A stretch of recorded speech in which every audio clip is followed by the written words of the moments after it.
عزیزان محترم، مجلس ایصال ثواب کی ہے، مجلس ترحیم ہے، اور ظاہر مجلس ترحیم کا اپنا ایک سٹرکچر ہے، ڈیفائنڈ ہے۔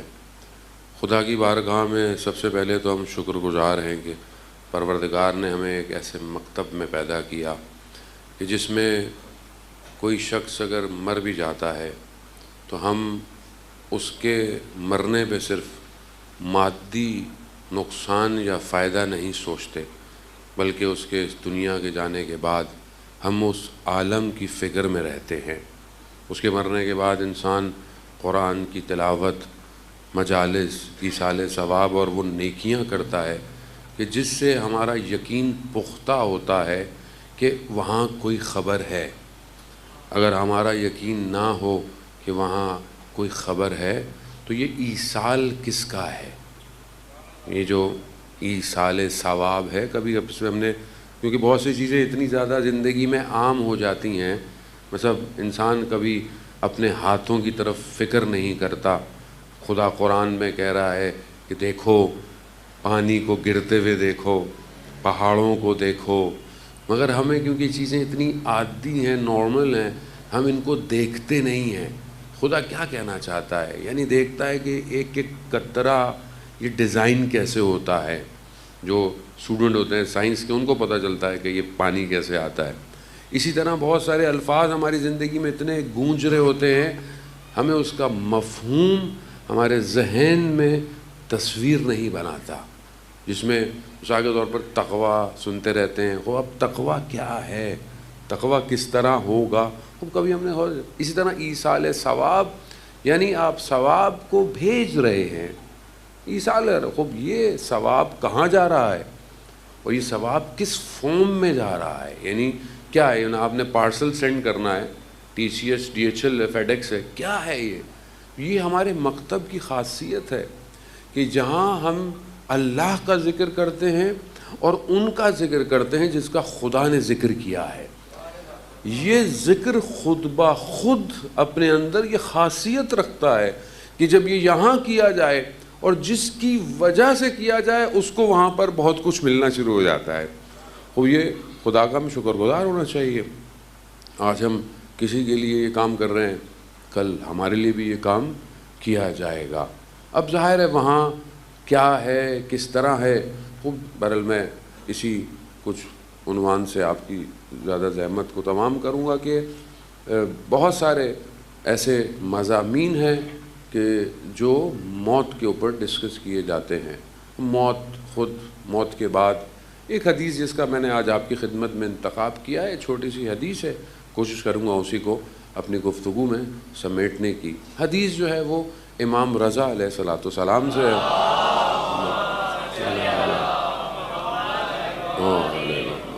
اور بہت پریکٹیکل دائرہ ائمہ علیہ السلام کے جو جملے ہیں، ان کے جو الفاظ ہیں، وہ انسان اور ہیومن کے سٹرکچر کو دیکھتے ہوئے ہیں، کیونکہ وہ جانتے ہیں کہ انسان کی ساخت کیسے بنی ہے، کائنات کیسے ڈیزائن ہوئی ہے، حقیقت کیا ہے اس کائنات کی۔ اس لیے ان کا ایک ایک جملہ بہت امپورٹنٹ ہے۔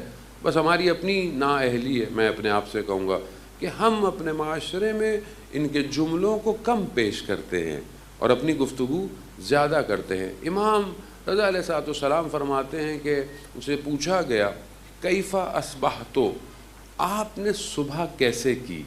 اب یہ صبح کیسے کی میں امام چند جملے بیان فرما رہے ہیں۔ امام فرماتے ہیں کہ میں نے صبح ایسے کی کہ اجل منقوص، یعنی میری زندگی کا ایک دن کم ہو گیا۔ اب یہ بہت پریکٹیکل ہے کہ جب میں صبح کر رہا ہوں میری زندگی کا ایک دن کم ہو رہا ہے۔ خوب یہ کم ہونا کیسے ڈیفائن کرے گا؟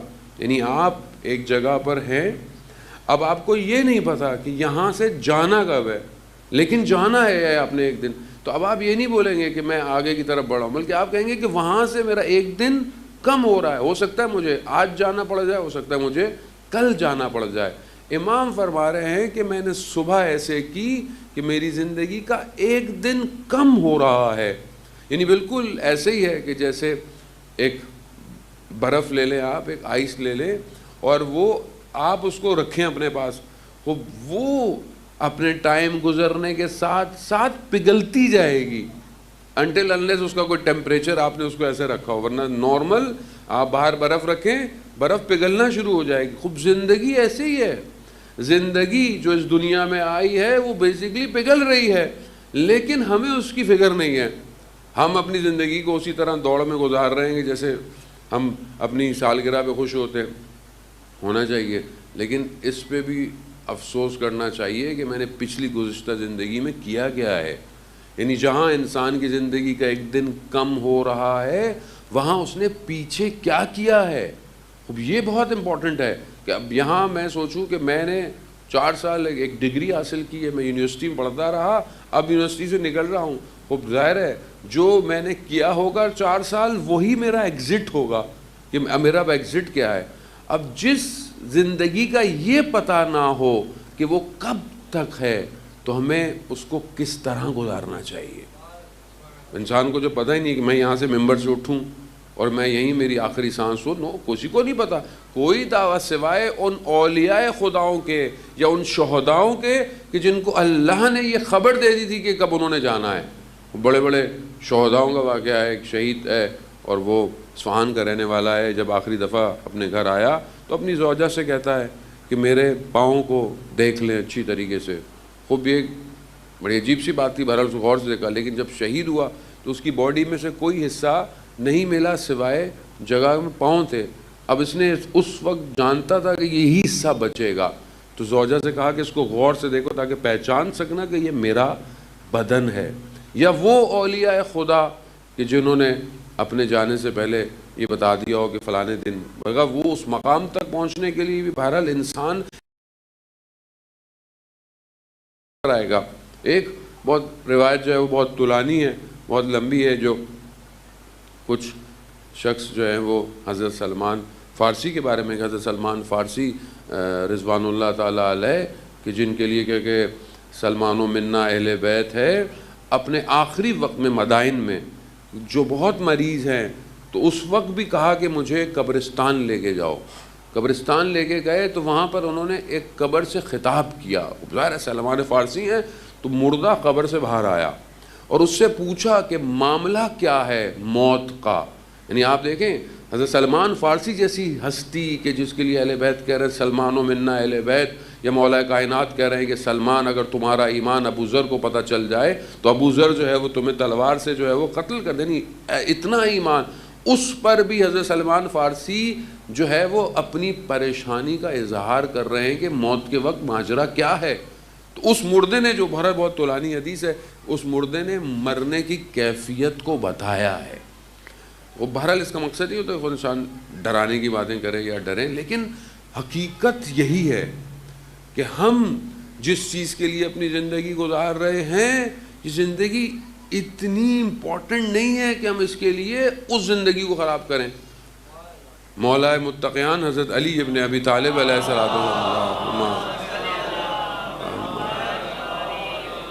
امام اپنے بیٹے کو جب وصیتیں کرتے ہیں تو فرماتے ہیں کہ بیٹا یہ زندگی کیسی ہے، تمہیں اس طرف جہاں جانا ہے وہاں کی فکر زیادہ کرنی ہے.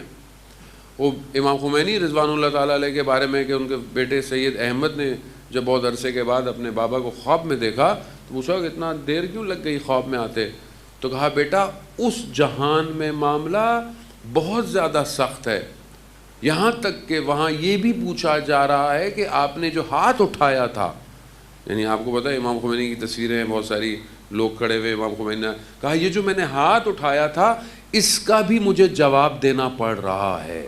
امام خمینی جیسی شخصیت، وہ جو کہہ رہے ہیں کہ میں دل مطمئن کے ساتھ جا رہا ہوں، وہ کہہ رہے ہیں بیٹا میں تو پھر گزر گیا ہوں، لیکن تم خیال کرنا اس زندگی کو اس زندگی کی خاطر مت بیچنا. یعنی اس کی اتنی قیمت نہیں ہے کہ وہ خراب کرو. اب مثال کے طور پر آپ جا رہے ہیں، بہت امپورٹنٹ آپ کی میٹنگ ہے اور آپ کی گاڑی کہیں کوئی ٹچ ہو جاتی ہے، چھوٹی سی خراش آ جاتی ہے یا تھوڑی سی آ جاتی ہے.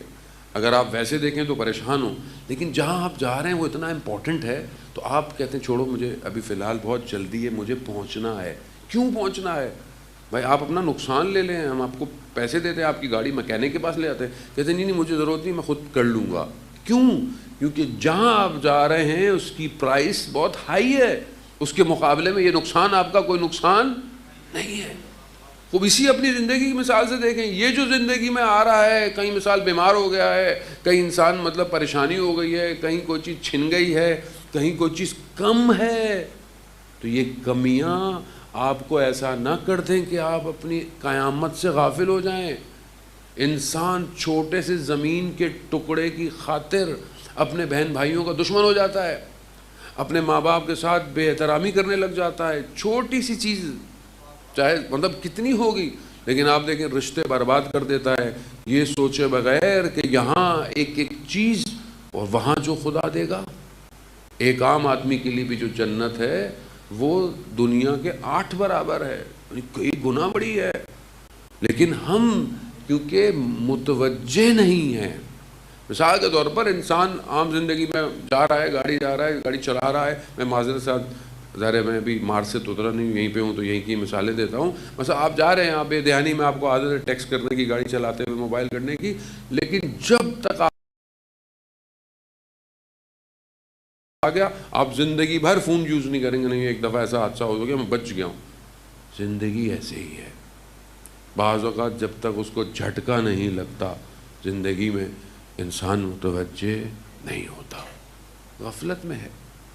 پروردگار قرآن میں کتنی جگہ ارشاد فرما رہا ہے، اور یہ غفلت سب سے بڑا نقصان ہے۔ امام پہ فرما رہے ہیں کہ میں صبح ایسے کر رہا ہوں کہ میری زندگی کا ایک دن کم ہو رہا ہے۔ دوسری چیز جو امام فرماتے ہیں کہ اعمال محفوظ، یعنی میں صبح ایسے کر رہا ہوں، دن تو کم ہو رہا ہے، اور یہ تو کم ہو ہی رہا ہے، لیکن دوسری طرف ایسا نہیں ہے کہ دن کم ہو رہا ہے تو بس ٹھیک ہے، نہیں، جو بھی عمل کر رہا ہوں وہ محفوظ ہو رہا ہے، یعنی کوئی چیز ایسی نہیں ہے کہ مس ہو جائے گی۔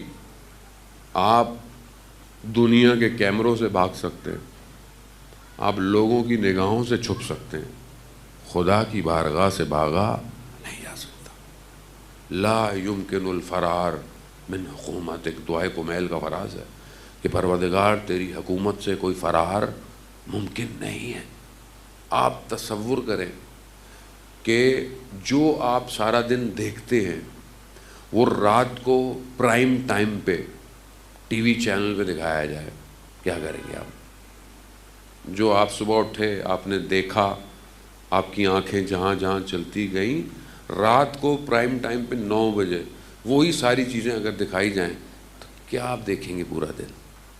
کیسے آپ اپنی آنکھوں کی حفاظت کریں گے؟ کیونکہ سب کچھ دکھایا جائے گا کہ تمہاری نگاہ سڑک پہ کہاں اٹھی، تمہاری نگاہ بازار میں کیسے اٹھی، تمہاری نگاہ آفس میں کیسے اٹھی، تمہارے ذہن میں جو خیالات آئے تھے، وہ انسان کتنا ہوگا۔ لیکن کیونکہ انسان کو پتہ نہیں ہے کہ وہاں یہ دکھایا جائے گا، یہ سب دکھایا جائے گا، یعنی وہاں پر قرآن کا کہہ رہا ہے کہ ذرہ برابر، مثقال کتنا ہے، بہت چھوٹا سا ہے جہاں قرآن کہہ رہا ہے، اس کے برابر بھی اگر تم نے خیر کی ہے تو تمہیں دکھائی جائے گی، اور اگر شر کیا ہے تو تمہیں دکھایا جائے گا۔ اس کی اسکرین بہت بڑی ہے اور وہ سب کو دکھائے گا۔ اس لیے تو روایت ہے کہ رسول خدا حضرت محمد مصطفیٰ صلی اللہ علیہ وسلم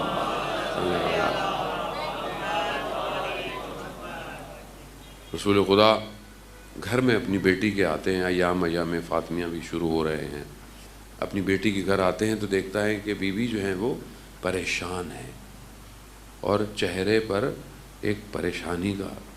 کہا کہ بیٹی کیا ہوا، کیسی پریشانی ہے؟ کہا بابا مجھے قیامت کا منظر پریشان کر رہا ہے۔ کہا بیٹی کیسی پریشانی؟ کہا بابا قیامت میں سب لوگ عریاں ہوں گے، یعنی کوئی بھی چیز نہیں ہوگی، ہر چیز ظاہر ہوگی، کوئی بھی چیز چھپی نہیں ہوگی۔ میں آپ سے چھپا سکتا ہوں چیزوں کو، میرے اندر کیا ہے آپ کو نظر نہیں آ رہا۔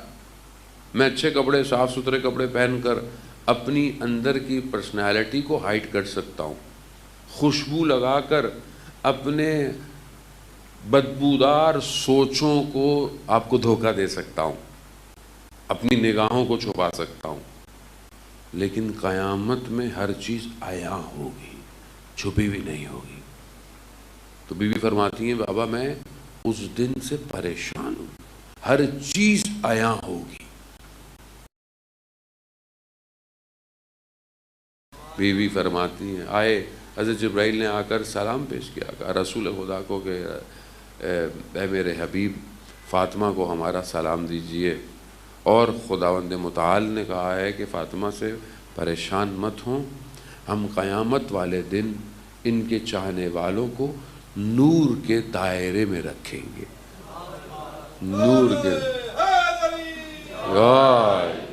وہ بھی کیسی، یعنی چھپا کے رکھیں گے، نہ صرف چھپا کے رکھیں گے بلکہ ایک نور کے ساتھ رکھیں گے جانے موت۔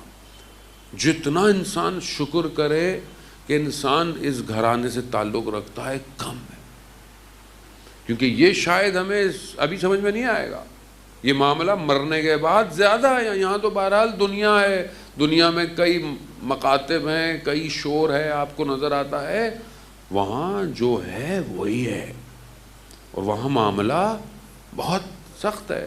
اگر ان کے ساتھ تعلقات ہیں بہت بہتر ہے۔ اب استاد فاطمی نیاں رضوان اللہ تعالیٰ علیہ، بہت بڑے استاد حوزے کے اخلاق کے، وہ فرماتے کہ اگر تم اپنے دل میں دیکھو کہ خدا نے ابھی بھی تمہیں بچا کے رکھا ہوا ہے، تو تم اپنے دل میں دیکھو، اگر تمہارے دل میں حضرت فاطمہ کی محبت ہے تو اس کا مطلب ہے خدا نے تمہیں بچا کے رکھا ہوا ہے۔ یعنی صرف اس ہستی سے محبت انسان کو دنیا اور آخرت میں خیر دیتی ہے۔ میرے اعمال، امام فرما رہے ہیں کہ تمہارے اعمال محفوظ ہیں۔ مولا متقیان حضرت علی ابن ابی طالب علیہ السلام، اللہم صلی علی محمد، امام ایک حدیث میں فرماتے ہیں، حدیث بہت مشہور ہے، میں کئی دفعہ اس کو تکرار کرتا رہتا ہوں صرف یاد دہانی کے لیے، اپنی یاد دہانی کے لیے۔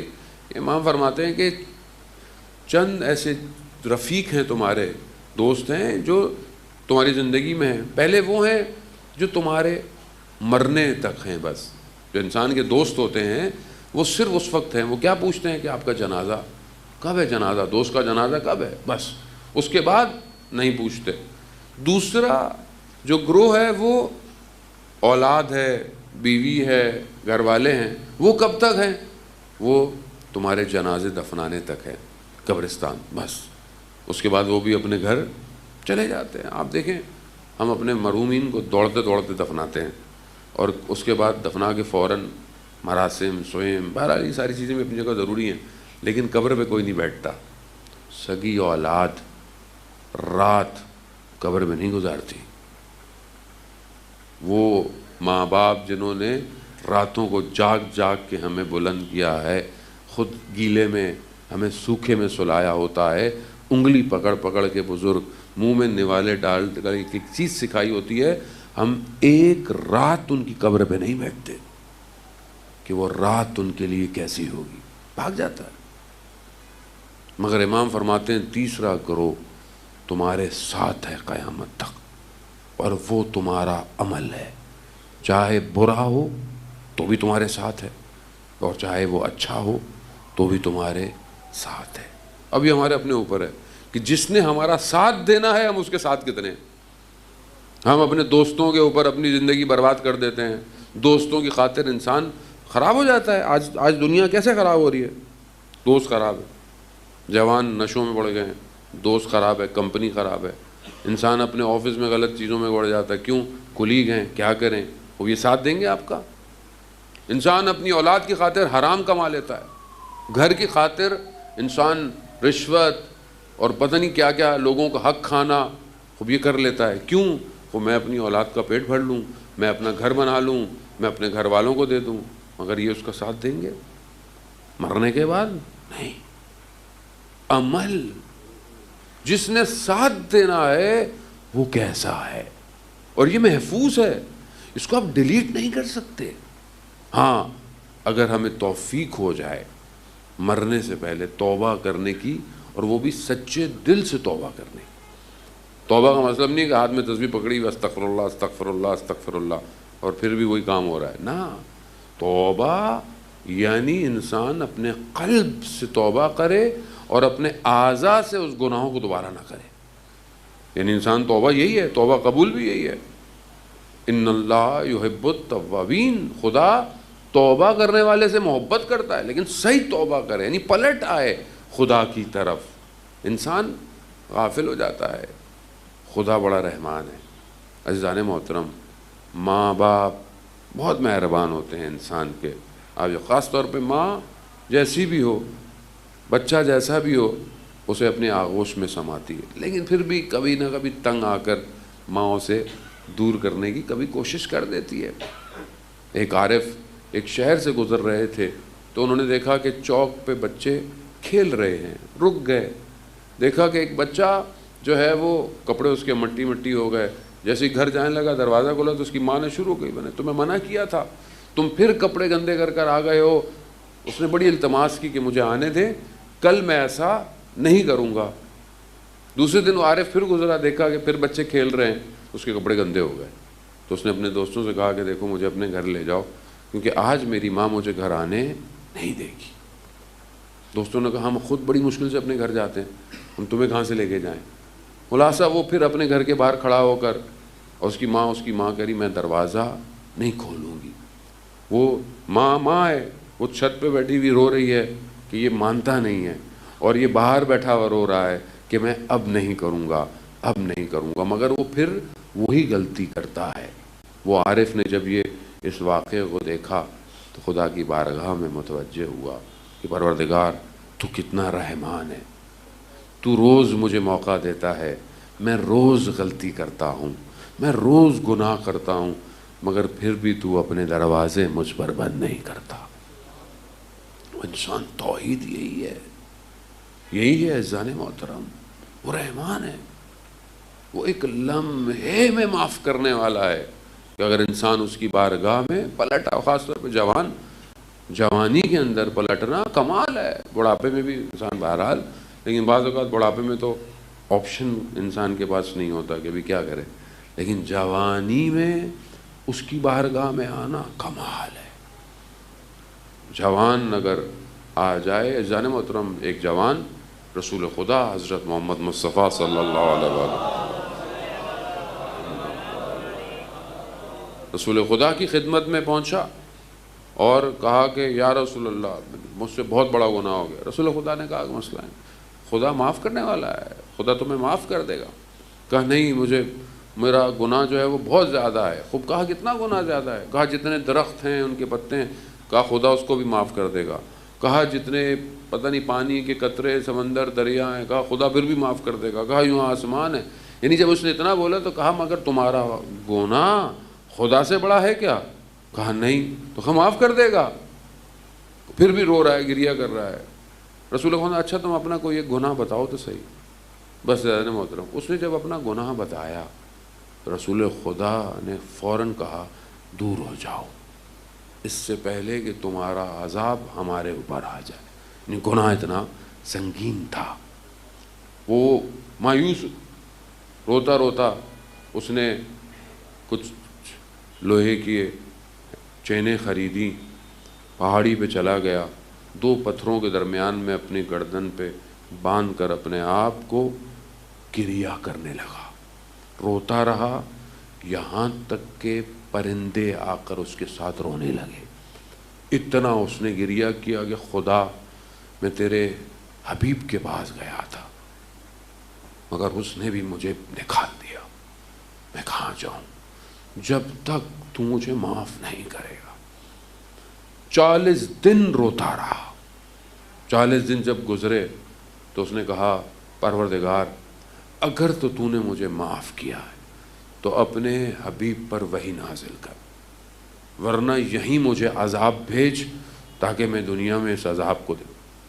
یہیں جب اس نے ایسا کہا تو رسول خدا کے اوپر قرآن کی آیت نازل ہوئی، اور وہ کہ جو معافیاں دل سے مانگتے ہیں خدا رحمان ہے، خدا ان کو معاف کرنا. جیسے ہی رسول خدا باہر نکلے، اصحاب کو لیا اور اس لڑکے کی طرف گئے تو کیا دیکھتے ہیں؟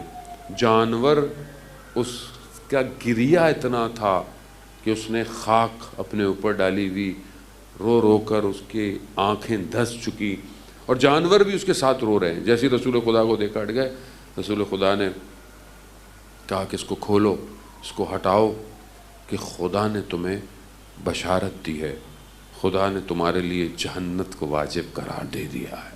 ایسا نہیں، رحمان ہے، اس کے خزانوں میں کسی چیز کی کمی نہیں ہے، کسی چیز کی کمی نہیں، کوئی چیز اس کے ہاں ناممکن نہیں ہے۔ ہم کمزور ہیں، ہم ضعیف ہیں، ہم ٹیمپریری دنیا میں پھنسے ہوئے ہیں، جبکہ ہر چیز محفوظ ہو رہی ہے۔ بس یہ آپ کے اپنے اوپر ہے، میرے اپنے اوپر ہے۔ میں خود شرمندہ ہوں خدا کی بارگاہ میں، اور خدا کا شکر ہے کہ میں شرمندہ ہوں، ورنہ بہت سارے لوگ غلطیاں کرتے ہیں، شرمندہ بھی نہیں ہیں۔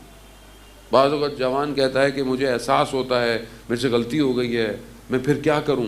خوب اس احساس کا شکر کرنا چاہیے۔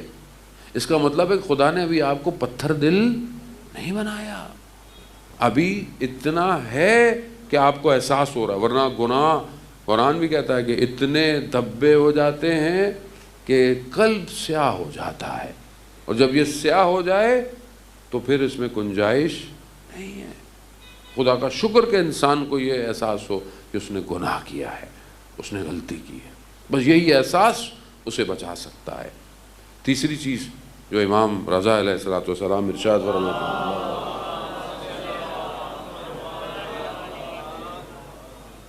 کہ میں صبح ایسے کرتا ہوں کہ میری زندگی کا ایک دن کم ہو رہا ہے، میرا عمل جو ہے وہ محفوظ ہو رہا ہے، اور میرے سامنے آگ ہے، آتش ہے۔ علماء بیان کرتے ہیں کہ آگ، آتش سے معنی مراد کیا ہے؟ کہا یہ آتش جدائی کی آگ ہے۔ کس سے؟ اس حقیقی خالق سے۔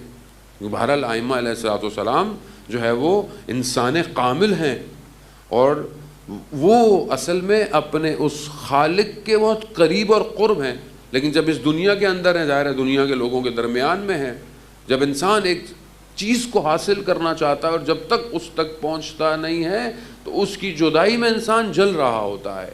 بہرحال شاید ہم ان عرفانی باتوں کو بہت عام لفظوں میں نہ ڈھال پائیں کہ وہ جو امام کی اس خالق حقیقی اور اپنے اس محبوب حقیقی کی طرف سے جو دنیا میں آنا جو جدائی ہے، یہ بالکل ایسی ہے جیسے ہم کہتے تھے رسول خدا حضرت محمد مصطفیٰ صلی اللہ علیہ وآلہ وسلم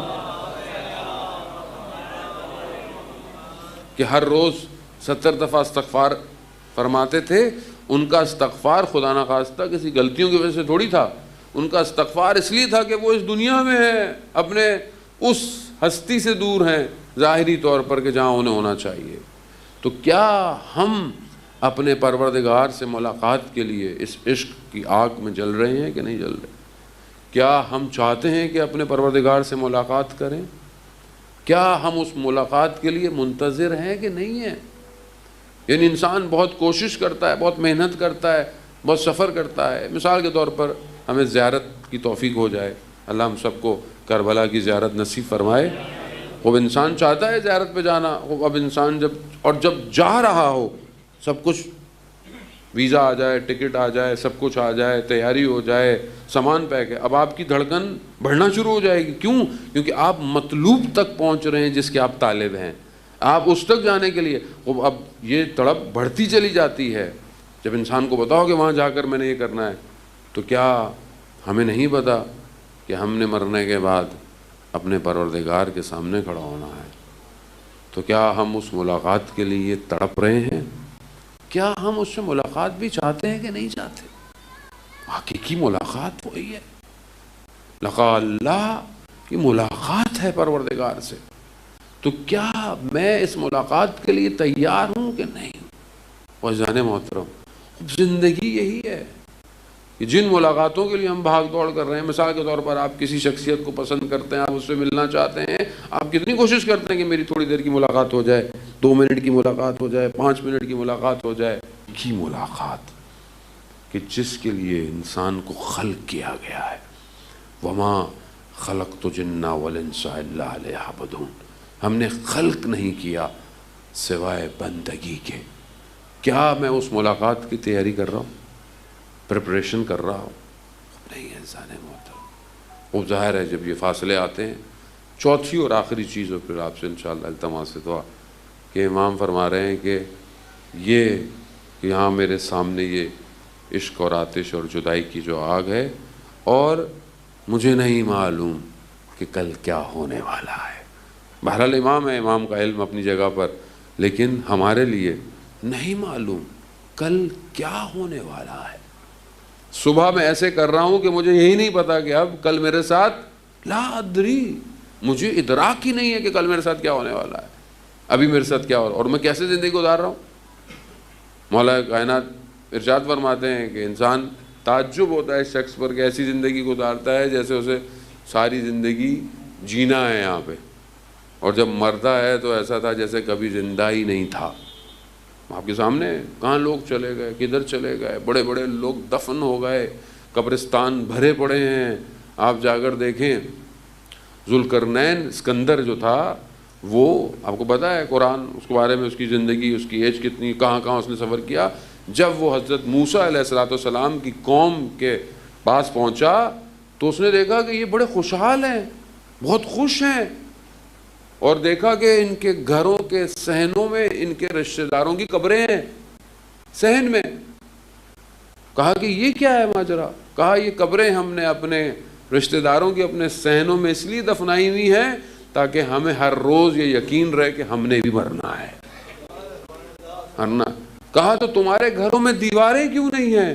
کہا ہمارے ہاں کوئی چور نہیں ہے، کیونکہ سب کو پتا ہے کہ چور کا نتیجہ کیا ہے۔ کہا تمہارا حاکم کیوں نہیں ہے کوئی؟ کہا ہمارے ہاں کوئی کسی پہ ظلم نہیں کرتا کہ ہمیں کسی حاکم کی ضرورت ہو۔ یعنی ایک عقیدہ کہ مرنا ہے، یہ انسان کی زندگی کو بدل دیتا ہے۔ آج ہمارے معاشرے میں جو فقدان ہے وہ کیا ہے؟ جیسے ہمارے حکمراں ہیں تو ایسا لگتا ہے انہوں نے تو مرنا ہی نہیں ہے، اور یہ پتہ نہیں کون سی دوائیاں کھا کے آئے ہیں، ویسے بھی نہیں مر رہے۔ مطلب انسان ہاتھ سے بھی مر جاتا ہے، ویسی عام بیچارہ آدمی دیکھا روڈ پہ گر گیا، ہارٹ اٹیک ہو گیا، کسی کو کیا ہو گیا۔ اچھی خاصی پبلک تو کرونا سے بھی نہیں مر گئی، لیکن ان کو کچھ بھی نہیں ہوا، لیکن ان کو احساس نہیں ہے کہ مرنا ہے بھائی۔ یہ جو آج اپنے آپ کو، عوام کو اپنی ایک کرسی کی خاطر، اپنی ایک نام کی خاطر پیس رہے ہو، کل خدا جو مالک یوم الدین ہے اس کی بارگاہ میں تمہیں کھڑا ہونا پڑے گا۔ وہاں تم کیا جواب دو گے؟ وہاں کوئی ڈیزگنیشن، کوئی پوسٹ نہیں ہے، وہاں صرف وہی سلطان ہے۔ اس کی بارگاہ میں کیسے کھڑے ہوگے؟ کیا کہو گے؟ ظاہر ہے جتنی آپ کی لائبلٹیز ہیں اتنے آپ کے کوشچنز ہیں۔ بہلول دانا جو خلیفہ وقت کے ساتھ بولا کہ وہ کیا ہے آخرت میں سوال کیسے ہوں گے، تو بہلول نے بولا کل قبرستان آ جانا۔ کہا پھر وہاں اس نے ایک بڑا سا گرم کو لوہے کا توا وقت بچھایا، اس کو آگ لگائی، کہا کہ جب کھول گیا، کہا میں اس پہ جاؤں گا، جو جو سوال پوچھے جائیں گے اس کا جواب دوں گا، تم بھی دینا۔ یہ کھڑا ہوا، کہا میرا نام بہلول، میرے پاس یہ، میرے پاس وہ، نیچے اتر آیا۔ کہا اس کو، جب وہ خلیفہ وقت جب بادشاہ جو تھا وہ کھڑا ہوا، ان کے نام میں القاب اتنے تھے کہ پاؤں وہیں جل گیا۔ تو بعد میں لباس آئے گا، بعد میں جائیداد آئے گی، بعد میں گاڑیاں آئیں گی، بعد میں پتہ نہیں دنیاوی حساب سے کیا کیا آئے گا۔ وارڈروب میں اتنے کپڑے تھے، اتنے برانڈ کے پرس تھے، اتنے برانڈ کی گھڑیاں تھیں، خوب آپ جواب دیتے جائیے گا، پھر وہاں سوال بھی اتنا ہی بڑھتا چلا جائے گا۔ خوب آخرت ایسی ہے، وہاں پر تھوڑی خدا پوچھے گا کہ تم دنیا میں کیا تھے، میرے بندے تھے، وہ میری بندگی کی یا نہیں کی، اور میرے بندوں کے ساتھ کیا کیا تم نے۔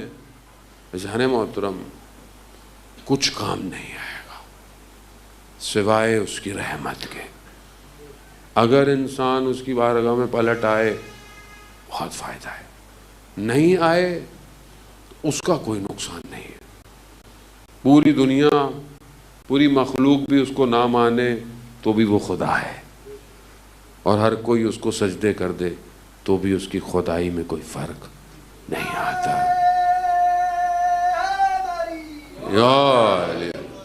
اب یہی ہے جان محترم، بہرحال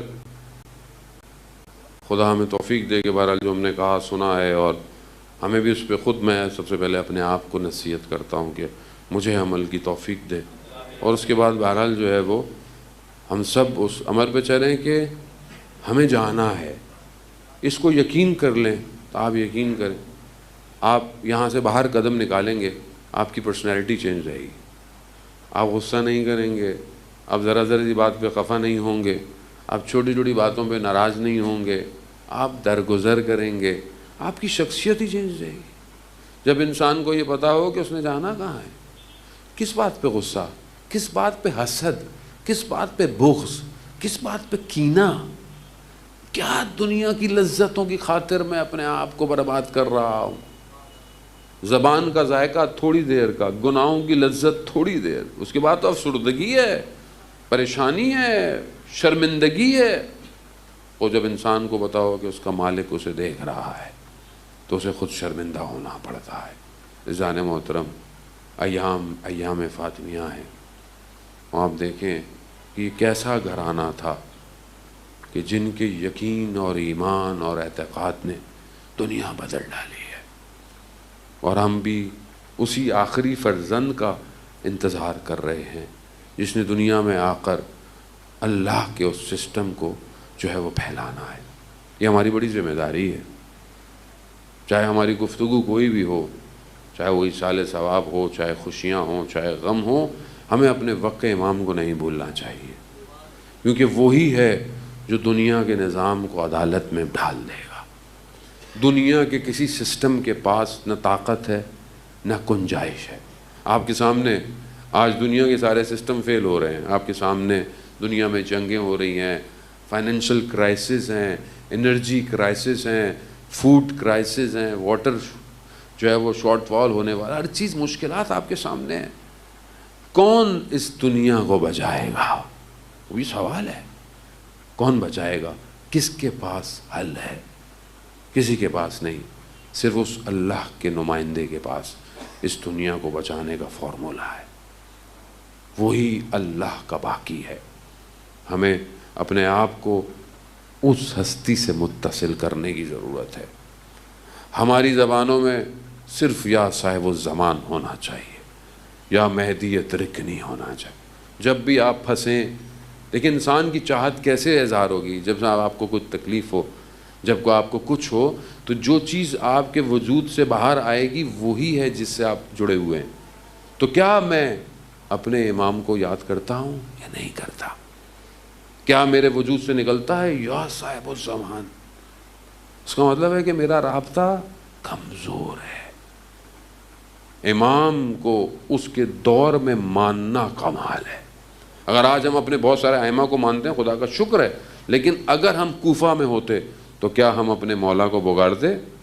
کیا ہم کربلا میں ہوتے تو کیا ہم سید الشہداء علیہ السلام کا ساتھ دیتے؟ آج کیونکہ بہت فاصلہ آ گیا ہے، ہمیں پتہ ہے حق پہ کون تھا اور باطل کون تھا، لیکن آج کا جو امام ہے کیا ہم اس کو پکار رہے ہیں؟ کیا آج ہم اپنے امام کا ساتھ دے رہے ہیں کہ نہیں دے رہے؟ کسی بھی حوالے سے، چاہے وہ ایجوکیشن ہو، ورک ہو، پروفیشن ہو، کوئی بھی ہو، کمیونٹی ہو، رفاہ ہو، ہیلپ ہو، میڈیکل ہو، اینی تھنگ، وہ امام کو ضرورت ہے۔ آج جو ہے وہ وار اپنی اسٹریٹجی چینج کر چکی ہے، آج سافٹ وار ہے۔ سافٹ وار میں امام کے نمائندے کیسے ہونے چاہیے؟ وہ بہرحال ہم اس کی طرف متوجہ ہوں، اور ہماری محفلیں امام کے ذکر سے خالی نہیں ہونی چاہیے۔ امام کو جتنا یاد کریں گے، امام خود فرماتے ہیں کہ جس طرح تمہیں پانی کی پیاس کی شدت کا احساس ہوتا ہے، اگر تمہیں ہمارا احساس ویسے ہو گیا تو ہم خود آ جائیں گے۔ عزیزان محترم، بہرحال ہم اپنے امام کی اس یاد کو تازہ کریں، اور ایک صلوات پڑھ کر امام کی سلامتی کے لیے ان کو پیش اللہم صلی علی محمد۔ بہرحال ایک ایصال ثواب فیملی کے لیے، اور خاص طور پہ ایک والد محترم کے ایصال ثواب کے لیے، بہرحال ان کی برسی کے لیے مجھے کہا گیا تھا میں شاید ان ایام میں نہیں آ سکوں یہاں پاکستان، لیکن بہرحال ابھی انہوں نے انعقاد کیا، خدا ان کے درجات کو بلند کرے۔ باپ باپ ہوتا ہے، ماں باپ کے دونوں کی حیثیتیں بہت امپورٹنٹ ہیں، لیکن باپ کے لیے بھی احادیث بہت الگ سے ہیں۔ خاص طور پر والد کی دعا آسمانوں کو چیرتی ہوئی جاتی ہے، اور دونوں ماں باپ بہرحال انسان کے لیے بہت اہمیت کے حامل ہیں۔ شاید ہمیں احساس نہیں ہوتا جب تک والدین زندہ ہوتے ہیں، جب والدین دنیا سے چلے جاتے ہیں تو پھر انسان کو احساس ہوتا ہے کہ کیا خزانہ تھا جسے اس نے کھو دیا۔ شیخ عباس قمی کے جن کی کتاب یہاں ریک میں آپ کو پڑی ہوئی نظر آئے گی، آپ ہر کسی گھر کے اندر موبائل میں اپلیکیشن مفاتیح الجناح، شیعہ ٹول کٹ، جتنی بھی ڈیوائن پرل، جتنی بھی اپلیکیشن ہیں، یہ سب مفاتیح الجناح سے ہیں۔ مفاتیح الجناح جو کمپائل ہے، دعائیں، زیارتیں، قرآن، یہ ساری، اسے شیخ عباس قمی نے جو ہے وہ تالیف کیا ہے۔ شیخ عباس قمی کے لیے بیان کہتا ہے کہ اپنے والد کے احترام میں خدا نے ان کو یہ مقامات دیے۔ والد صاحب سو رہے ہیں، والدہ نے کہا کہ والد کو اٹھائیے، دسترخوان لگ چکا ہے۔ دیکھا والد سو رہے ہیں، ایک دم اٹھائیں گے، اٹھیں گے، بے احترامی نہ ہو جائے۔ اپنے ہونٹوں کو، لبوں کو اپنے والد کے پاؤں کے تلوے پہ لگایا کہ آہستہ آہستہ ہونٹوں کی گرماہٹ سے میرے والد کی آنکھ کھلے۔ جب والد کی آنکھ کھلی تو بیٹے کو اس حالت میں دیکھا تو بیٹے کو دعا دی۔ وہ یہ دعا کا نتیجہ ہے، آج پوری دنیا میں یہ کتاب کئی زبانوں میں پہنچی ہوئی ہے۔ یعنی انسان اگر ماں باپ کا احترام کرے، عزیزان محترم، ماں باپ کے چہرے کو دیکھنا عبادت ہے۔ کیا ہم لوگ عبادت کرتے ہیں؟ اللہ اکبر، عزیزان، بس اسی طرح مدینہ ہے، ایک بیٹی ہے اور ایک باپ بیمار ہے۔ عزیزان محترم، رسول خدا کے آخری ایام ہیں اور بیٹی اپنے بابا کے سہارے میں بیٹھی ہوئی ہے۔ دروازہ جو ہے وہ کھٹکھٹایا جاتا ہے۔ بی بی پوچھتی ہیں کون ہے؟ کہا بہت دور سے آیا ہوں، رسول خدا کی زیارت کرنی ہے۔ بی بی فرماتی ہیں کہ ابھی حالت اچھی نہیں ہے ان کی، آپ پھر آئیے گا۔ تھوڑی دیر پھر گزرتی ہے، پھر دق الباب ہوتا ہے۔ کہا کون ہے؟ کہا بہت دور سے آیا ہوں، رسول خدا کی زیارت کرنی ہے۔ کہا میں نے کہا نا حالت مساعدت نہیں ہے، ابھی بعد میں آئیے گا۔ تیسری دفعہ پھر وہ آتا ہے۔